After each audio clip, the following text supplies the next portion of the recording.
a lo largo de los más de 3000 años.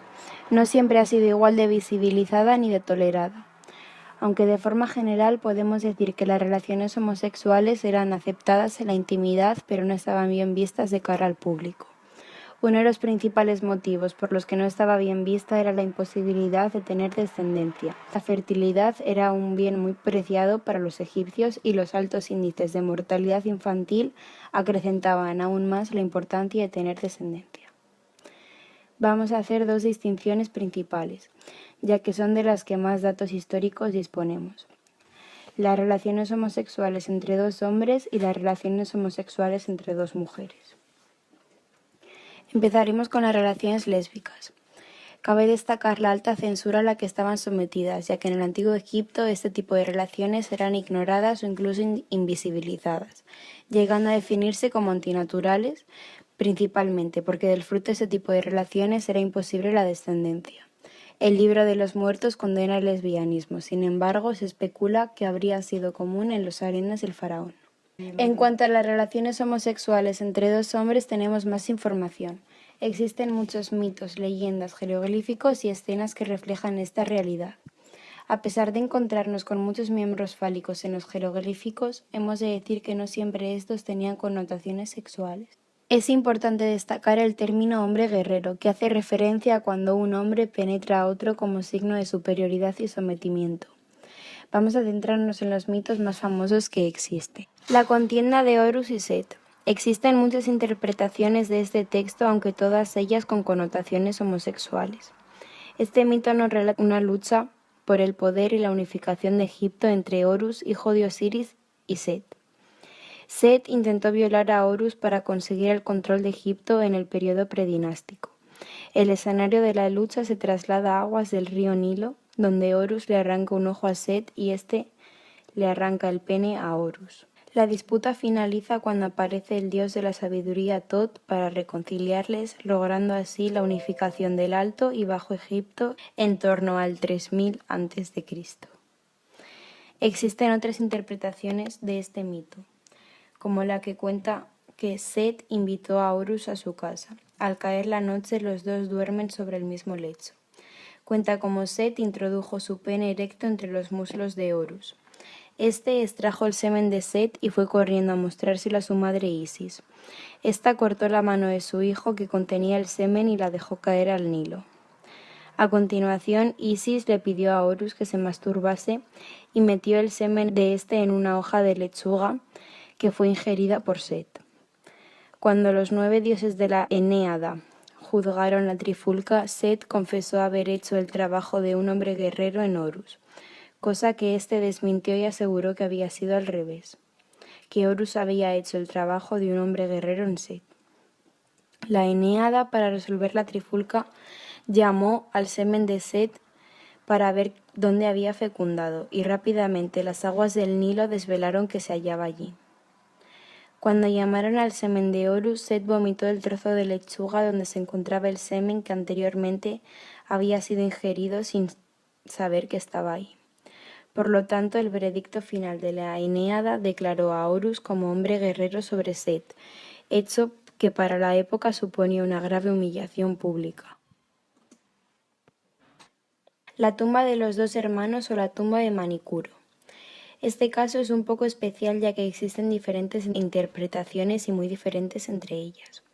Esta tumba destaca como testimonio homosexual entre dos hermanos, ya que en las tumbas nunca se representaban a dos hombres en actitud cariñosa juntando las narices, imagen que se concebía como el mayor grado de sexualidad en el arte canónico egipcio. Los hermanos son Niyan-Kom y Kom-Hotep. Otro dato que nos hace sospechar de una posible relación homosexual son los jeroglíficos con los nombres de cada hermano. El de Nian-Yum significaba unido a la vida y el de Yum-Hotep unido al estado bendito de la muerte. Si unimos el significado de estos dos nombres como resultado, encontramos unidos en la vida y en la muerte, todo un claro gesto de amor. Existen otros relatos escritos como el demandante de Menfis. Este relato narra cómo el rey Neferkara, conocido como Pepi II de la cuarta dinastía, acudía cada noche a la casa del general Sassenet, y para avisarle de su presencia arrojaba una pequeña piedra sobre el cristal de su ventana. Cuenta el relato que el general bajaba al patio y Neferkara se dejaba hacer lo que fuera por el general. Es todavía libre a la imaginación, pero es bien cierto que uno de los primeros pensamientos que arroja nuestra cabeza es un pensamiento sexual. El matrimonio. El matrimonio en el antiguo Egipto era un acto privado, no necesitaba de ceremonia religiosa ni de acciones legales, solo se necesitaba el consentimiento de ambas partes. La mujer dejaba el hogar de su padre para pasar al de su marido. No había restricciones de casarse con extranjeros o esclavos como en civilizaciones posteriores. Las esposas solían pasar su tiempo cuidando a sus hijos, preparando la comida, fabricando cerveza y tejiendo la ropa. Ellas no eran una sirviente o un juguete de su marido, sino que se veían a sí mismas como acompañantes, cada uno destinado a cumplir sus obligaciones para satisfacer a su pareja. No existía una edad legal para el consentimiento. El matrimonio y tener hijos era una responsabilidad bien recibida. Bien es verdad que se dice que la edad promedio del matrimonio eran los 20 años, sin embargo las chicas solían desposarse a los 12 y 13 años, los chicos un par de años más adelante. Las alianzas polígamas y los concubinatos no eran comunes ni populares. Los matrimonios incestuosos, sin embargo, eran aceptados, pues estaba grabado en su mitología. También hay que tener en cuenta que se solía llamar a hermanas a los amantes, los enamorados y no solo a los hijos nacidos de mismos padres, por lo que puede existir confusión en este aspecto. Por los peligros de dar a luz, los hombres solían volver a casarse si su esposa fallecía para poder asegurarle 2 padres al niño. El divorcio. El divorcio tampoco era común y cuando se daba era por acuerdo de las partes. En este caso la mujer regresaba con sus hijos a la protección de la casa de su padre y ambos involucrados podían volver a casarse. En algunos casos se podía entregar un documento que afirmara esta separación. Las mujeres se quedaban con todos los bienes aportados por ellas al matrimonio, más 1/3 del total de los bienes gananciales. Existían varios motivos para divorciarse, entre ellos la infertilidad. Pero en este caso la solución socialmente más aceptada era adoptar, aunque también existía la figura de la concubina, quien proporcionaba al matrimonio descendencia en caso de que la mujer legítima no pudiera. Por otro lado estaba el adulterio, muy mal visto en el antiguo Egipto y que posiblemente era la primera causa de divorcio en la época. Fertilidad y ritos para la fertilidad. Para entender mejor la visión del sexo en Egipto es necesario comprender que el fin del coito era asegurar la descendencia del matrimonio y, por lo tanto, del bienestar de su vejez y del mantenimiento de su culto funerario. Siendo la fertilidad uno de los pilares de la cultura egipcia, se desarrollaron múltiples niveles de prácticas para favorecerla. En una de las muchas prácticas, las mujeres debían aislarse durante su periodo de menstruación, que aunque a día de hoy puede parecer discriminatorio al hablar de un estado de impureza, en la antigüedad se creía que esto favorecía la fertilidad. Al mismo tiempo, el hombre pasaba esos días sin eyacular para poder elevar el número de espermatozoides y en el coito aumentar las probabilidades de embarazo. También nos ha quedado constancia de remedios mágicos para incrementar la fertilidad, como podía ser la creación de estatuillas de hombres con enormes falos o de parejas practicando el coito, así como exvotos fálicos. Además, había una peculiar costumbre entre las mujeres egipcias que consistía acudir a visitar al dios Apis cuando éste se encontraba en Nilópolis, frente a Menfis, y acercarse a él y enseñarle su sexo, asegurándose así su propia fertilidad. También encontramos que era común acudir a familiares muertos implorando ayuda en temas como la búsqueda de un hijo, ya que los difuntos en la cultura egipcia podían intervenir de alguna forma en la vida de los vivos. Es así como observamos cartas escritas en jarras durante el primer periodo intermedio.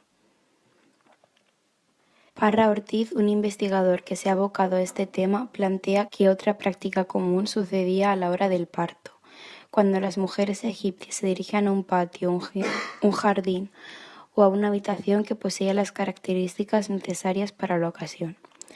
Se decoraba con figuras de mujeres como las diosas Bes y Toret, como forma de prevención ante cualquier problema que pudiese surgir durante el parto.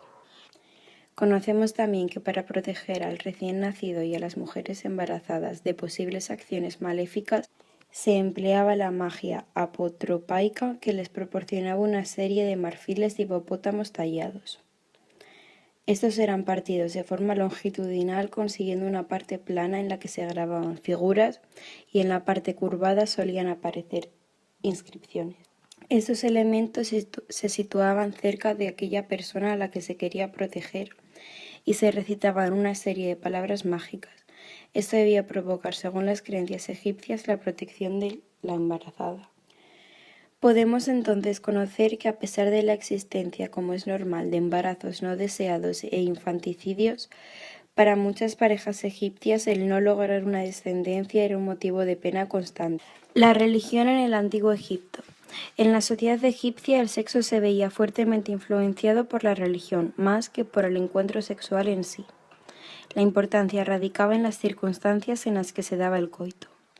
Para acceder a los templos los hombres debían lavarse si previamente habían mantenido relaciones sexuales con una mujer, ya que la pureza física era esencial para poder acceder al más allá. Además, era impropio copular dentro de los mismos, siendo los sacerdotes y los altos funcionarios los únicos a los que se les estaba permitido. Las mujeres podían acompañar a los hombres en los templos, pero, aunque no es constatable, pensamos que formaban parte del personal femenino, y a no ser que se tratase de una prostituta, era raro que tuviesen encuentros con un varón. Heródoto en el 1182 a.C. realiza una importante observación sobre una mujer que dormía en el templo de Tebas, considerada la mujer de Dios por no haber mantenido relaciones sexuales con hombres, por lo que no podemos constatar si existían prostitutas dentro de los templos. Posteriormente, en el libro de la muerte aparece una confesión que nos verifica que era impropio el coito en el interior de un templo. Existían todo tipo de rituales mágicos relacionados con los dioses del amor y la fertilidad, tales como el dios Min, hijo de Isis, representado con forma humana y el pene erecto. Generalmente contiene un mayal en su mano derecha y una corona con 2 altas plumas. Está relacionado con la fertilidad masculina y durante el Reino Nuevo fue usado muchas veces en actos de coronación para proporcionar al faraón vigor sexual y así poder tener descendencia. En relación a este dios podemos destacar el toro blanco, el cual era sagrado al igual que un tipo de lechuga que se asemejaba a un pene erecto y contenía una savia blanca parecida al semen. Existe un templo dedicado a Min construido por Ramsés III donde se encuentran pinturas de festividades y banquetes. Prácticas sexuales y preferencias. Al ser una cultura con tantos años de antigüedad, muchas veces se piensa que no existía el sexo premarital. Sin embargo, se cree que los hombres pudiesen tener algún amante. La prostitución estaba socialmente aceptada para los solteros, soldados, hombres de negocios o aquellos que pasaban mucho tiempo alejados de su casa. Muchas veces las prácticas sexuales eran representadas en jeroglíficos, gracias a los cuales podemos saber la forma en la que el coito tenía lugar, tanto en parejas heterosexuales como homosexuales masculinas. Se sabe que los egipcios gozaban de gran número de poses sexuales. La más habitual es la conocida como el misionero, como se representa en la tumba de Beni Hasan, datada del Reino Medio, que será la única imagen clara que tendríamos de esta posición, con el hombre encima de la mujer, ambos acostados mirándose. Una variante de la postura cara a cara puede haber sido considerada igualmente normal. La mujer en este caso yace con las piernas estiradas. En el mundo romano esta era aparentemente la posición preferida. Otra variante muestra a la mujer reclinada con la pierna extendida y la otra en el hombro del varón. Otras posibilidades incluyen a la mujer sentada en una silla y al hombre sentado frente a ella, o a la mujer abrazando el cuello del hombre con sus piernas, arrodillándose frente a ella. Esta última puede haber sido una posición egipcia particularmente común, ya que está representada en varios bocetos. Entre otras posiciones cara a cara fue la simple con la pareja de pie. En el papiro erótico de Turín, datado de las dinastías 19 y 20, la imaginativa pareja está probando variantes. El hombre, que lleva a la mujer sentada en su regazo, está recordando la inversión de Isis, el hombre reclinado en el suelo con la mujer sobre él. Aquí se recuerda mucho las representaciones de Nut inclinado sobre Geb, que ocasionalmente se muestra con un falo erecto.